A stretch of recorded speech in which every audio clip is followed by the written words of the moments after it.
বৃষ্টির দিনে বাজারে যেতে না পারলে বা ঘরে কোনো সবজিপাতি মাছ মাংস না থাকলে শুধুমাত্র আলু আর অল্প একটু মুগ ডাল দিয়ে এরকম যদি একটা রেসিপি বানিয়ে নেওয়া যায়, তাহলে বাড়ির ছোট থেকে বড় সবাই খেতে পছন্দ যেমন করবে, তেমনই কিন্তু খুব সহজে রান্নাটাও হয়ে যাবে। নমস্কার বন্ধুরা, ডলির রন্ধনশালায় সবাইকে স্বাগত। আজকে আমি তোমাদের সাথে শেয়ার করব দারুণ একটা ইউনিক নিরামিষ রেসিপি।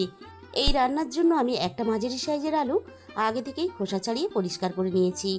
এবার আমি একটা বড় বাটির মধ্যে জল নিয়ে নিয়েছি। আমি এখানে একটা ছোট গ্রেটার নিয়েছি। এবারে আমি এই আলুটা গ্রেটারের মধ্যে গ্রেট করে নেব। আলুটা গ্রেট করার সাথে সাথে জলের মধ্যে দিলে তাহলে কিন্তু আলুটা কালো হবে না। আর এই রান্নার জন্য আলু কিন্তু এইভাবে গ্রেট করে নিতে হবে। আর বন্ধুরা, রেসিপিটা কেউ কিন্তু স্কিপ করে দেখো না, শেষ পর্যন্ত আমি রান্নাতে কি কি মশলা ব্যবহার করলাম তাহলে কিন্তু সেটা মিস হয়ে যাবে।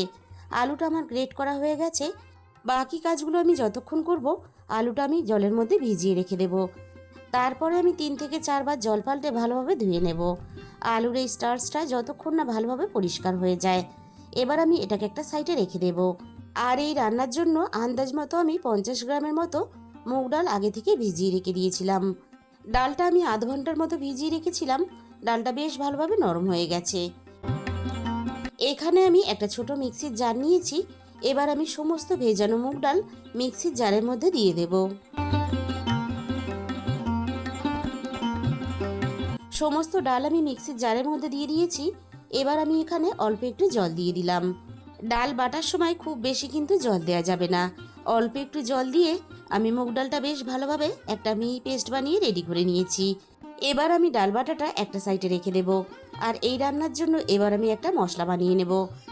আমি অল্প একটু কাঁচা বাদাম আগে থেকে ভিজিয়ে রেখেছিলাম। এবার আমি বাদামের খোসাগুলো ভালোভাবে পরিষ্কার করে ছাড়িয়ে নেব। বাদামের খোসা আমি ভালোভাবে পরিষ্কার করে ছাড়িয়ে নিয়েছি। আমি এখানে কাঁচা বাদাম ব্যবহার করেছি। তোমরা চাইলে কিন্তু এখানে ভাজা বাদামও ব্যবহার করতে পারো। এবার আমি বাদামটা ভালোভাবে পেস্ট করে নেব। আমি এখানে একটা মিক্সির জার নিয়েছি। মিক্সির জারের মধ্যে সমস্ত ভেজানো বাদাম দিয়ে দিলাম। একই সাথে আমি এখানে ছোট 3 টুকরো আদার টুকরো দিয়ে দিলাম। সবশেষে আমি এখানে ঝালের জন্য একটা কাঁচা লঙ্কা দিয়ে দিলাম। এবার আমি এখানে অল্প একটু জল দিয়ে দেব। অল্প একটু জল দিয়ে আমি সব কিছু একসাথে বেশ ভালোভাবে একটা পেস্ট বানিয়ে রেডি করে নেব। সব কিছু দেখো আমি সুন্দর করে একটা মিহি পেস্ট বানিয়ে রেডি করে নিয়েছি। এবার আমি এটাকে একটা সাইডে রেখে দেব। এদিকে আলুটাও আমি খুব ভালোভাবে পরিষ্কার করে ধুয়ে নিয়েছি। আর আলু থেকে যতটা সম্ভব চিপে চিপে জল বের করে দেওয়া যায়, আমি কিন্তু আলু থেকে জলটা বের করে দিয়েছি। এবার আমি পেস্ট করে রাখা ডালটা আলুর মধ্যে দিয়ে দেব। আমি নিরামিষভাবে রান্নাটা করব, তাই এখানে মুগ ডাল ব্যবহার করেছি। তোমরা চাইলে কিন্তু মুগ ডালের পরিবর্তে মটর ডালও ব্যবহার করতে পারো। সমস্ত ডাল আমি আলুর সাথে দিয়ে দিয়েছি। আমি আগে থেকে ঝালের জন্য একটা কাঁচা লঙ্কা আর অল্প একটু আদা বেটে রেখেছিলাম। এবার আমি আদা আর কাঁচা লঙ্কা বাটাটা দিয়ে দিলাম। এবার আমি প্রত্যেক দিনের রান্নার কিছু গুঁড়ো মশলা দিয়ে দেব। প্রথমে আমি অল্প একটু হলুদ গুঁড়ো দিয়ে দিলাম। একই সাথে আমি এখানে অল্প একটু ধনে গুঁড়ো দিয়ে দিলাম। এবার আমি এখানে অল্প একটু জিরে গুঁড়ো দিয়ে দিলাম। এখানে খুব বেশি পরিমাণ গুঁড়ো মশলার ব্যবহার করার প্রয়োজন নেই, তাই অল্প অল্প করেই প্রত্যেকটা মশলা আমি দিয়ে দেব। আর একই সাথে আমি অল্প একটু হিং দিয়ে দিলাম। আর দিয়ে দিলাম এখানে স্বাদ মতো অল্প একটু চিনি। অল্প একটু চিনি দিলে তাহলে বড়াগুলো খেতে বেশি ভালো লাগবে। সবশেষে আমি এখানে স্বাদ মতো লবণ দিয়ে দিলাম। এবার আমি সব কিছু একসাথে বেশ ভালোভাবে মেখে নেব। আর রান্না করার আগে ঠিক এই কাজটা করতে হবে, মেখে কিন্তু রেখে দেওয়া যাবে না। লবণ দেওয়ার জন্য আলু থেকে কিন্তু অনেকটা জল ছেড়ে দেবে। আর মেখে রেখে দিলে ব্যাটারটা অনেকটা পাতলা হয়ে যাবে, রেসিপিটা বানাতে অসুবিধা হবে। তাই রান্নার আগে এই কাজটা করতে হবে। সব কিছু দেখো আমি বেশ ভালোভাবে মেখে নিয়েছি। তাহলে চলো রান্নাটা আমি কিভাবে করেছি এবার সেটা দেখে নেওয়া যাক। প্রথমে আমি কড়াইয়ের মধ্যে অল্প একটু প্রয়োজন মতো তেল দিয়ে দিলাম। তেলটাকে খুব ভালোভাবে গরম করে কড়াইয়ের একটু চারিদিকে আমি লাগিয়ে দেব। আমি এরকম অল্প অল্প করে তেল দিয়েই বড়াগুলো ভাজবো। তোমরা যদি কেউ চাও ডুবো তেলেও কিন্তু বড়াগুলো ভাজতে পারো। এবার আমি একে একে বড়াগুলো ভাজার জন্য তেলের মধ্যে দিয়ে দেব। বড়াগুলো আমি একটু বড় সাইজ করে ভাজবো, তাহলে দেখতেও ভালো লাগবে আর খেতেও ভালো লাগবে। আর আমি একসাথে খুব বেশি দিয়ে ভাজবো না, আমি এরকম অল্প অল্প করে দিয়ে বড়াগুলো ভেজে নেব। বড়াগুলো একটা সাইড হতে থাক। এবার আমি এই রান্নার জন্য বাকি কাজটা সেরে নেব। এখানে আমি একটা বড় সাইজের টমেটো নিয়েছি।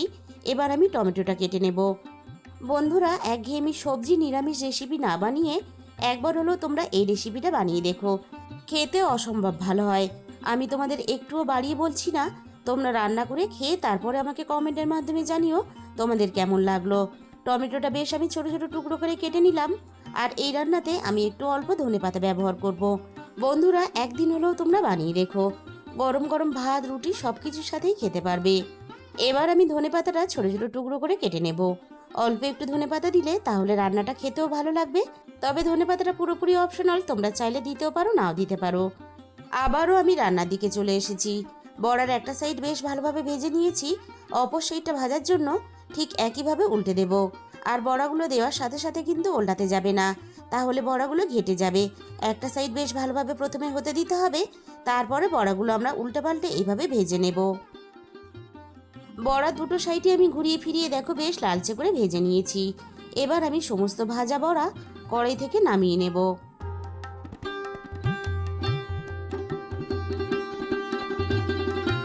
বাকি বড়াগুলো ভাজার জন্য আমি ঠিক একইভাবে তেলের মধ্যে দিয়ে দেব। আর এই বড়াগুলো ভাজার সময় গ্যাসের ফ্লেম কিন্তু একেবারেই জোরে দেওয়া যাবে না, তাহলে উপর থেকে ভাজা হয়ে যাবে আর ভিতর থেকে আলুটা কাঁচা থেকে যাবে। তাই একটু সময় নিয়ে আমাদের বড়াগুলোকে ভেজে নিতে হবে। বাকি বড়াগুলোও ঠিক আমি একইভাবে উল্টে পাল্টে ঘুরিয়ে ফিরিয়ে দুটো সাইডে আমি বেশ ভালোভাবে ভেজে নেব। বড়ার দুটো সাইডই দেখো আমি বেশ লালচে করে ঘুরিয়ে ফিরিয়ে ভালোভাবে ভেজে নিয়েছি। এবার আমি সমস্ত ভাজা বড়াগুলো কড়াই থেকে নামিয়ে নেব। আমাদের সবগুলো বড়া কিন্তু ভাজা রেডি হয়ে গেল।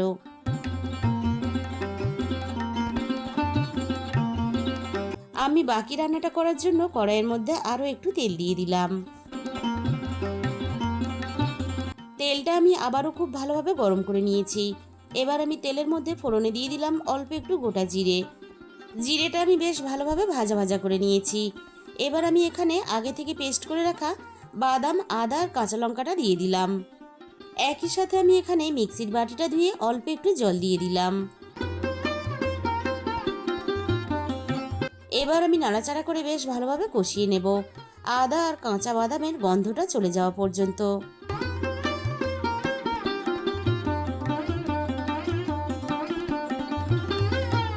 মিনিট 2-3 মতো আমি বেশ ভালোভাবে কষিয়ে নিয়েছি। আদা আর বাদামের কাঁচা গন্ধটাও চলে গেছে। এবার আমি রান্নার একে একে গুঁড়ো মশলাগুলো দিয়ে দেব। প্রথমে আমি রান্নার স্বাদ মতো লবণ দিয়ে দিলাম। একই সাথে আমি রান্নার প্রয়োজন মতো হলুদ গুঁড়ো দিয়ে দিলাম। এবার আমি এখানে ঝালের জন্য লঙ্কার গুঁড়ো দিয়ে দেব। আমি এখানে 1/2 চামচ পরিমাণ লঙ্কার গুঁড়ো ব্যবহার করলাম। ঝালের পরিমাণটা কিন্তু অবশ্যই নিজেদের স্বাদ মতো ব্যবহার করবে। এবার আমি এখানে অল্প একটু জিরে গুঁড়ো দিয়ে দিলাম। আর একই সাথে আমি এখানে অল্প একটু ধনে গুঁড়ো দিয়ে দিলাম। এবার আমি সমস্ত মশলা একসাথে নাড়াচাড়া করে বেশ ভালোভাবে একটু সময় নিয়ে কষিয়ে নেব, মশলার কাঁচা গন্ধটা চলে যাওয়া পর্যন্ত আর মশলা থেকে সুন্দরভাবে তেল ছেড়ে আসা পর্যন্ত।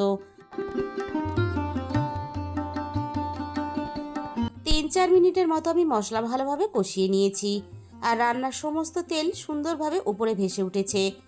এবার আমি কেটে রাখা টমেটোটা দিয়ে দেব।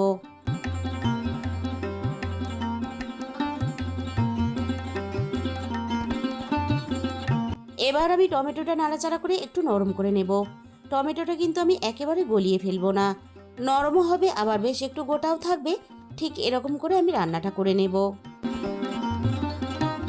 এবার আমি এখানে প্রয়োজন মতো জল দিয়ে দেব, তবে জলের পরিমাণটা কিন্তু একটু বেশিই দেব, কারণ বড়াতে কিন্তু অনেকটাই ঝোল টানবে, তাই জলের পরিমাণটা আমি এখানে একটু বেশি দিলাম।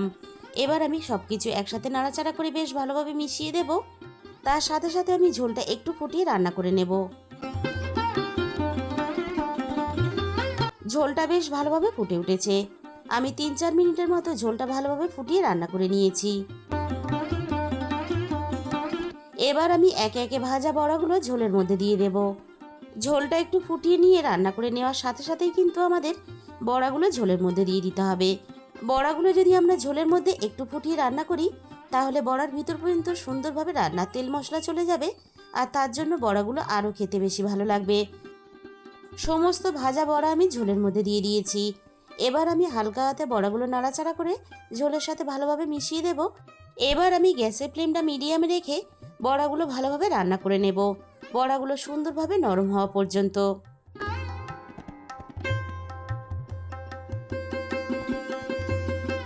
মিনিট 5-এর মতো আমি রান্নাটা করে নিয়েছি। বড়াগুলো সুন্দরভাবে নরম হয়ে গেছে। আর ঝোলটা কিন্তু ঠিক আমি এরকমই রাখবো, কারণ বড়াতে কিন্তু আরও একটু ঝোল টানবে। এবার আমি এখানে অল্প একটু গরম মশলা গুঁড়ো দিয়ে দেব। আর অল্প একটু গরম মশলার গুঁড়ো কিন্তু অবশ্যই রান্নাতে ব্যবহার করবে। নিরামিষ রান্না, তাই অল্প একটু গরম মশলার গুঁড়ো ব্যবহার করলে তাহলে রান্নার গন্ধটা যেমন ভালো আসবে, তেমনই কিন্তু খেতেও ভালো লাগবে। গরম মশলার গুঁড়োটা আমি হালকা হাতে নাড়াচাড়া করে ভালোভাবে মিশিয়ে দিয়েছি। এবার আমি এখানে ধনেপাতা কুচি দিয়ে দিলাম।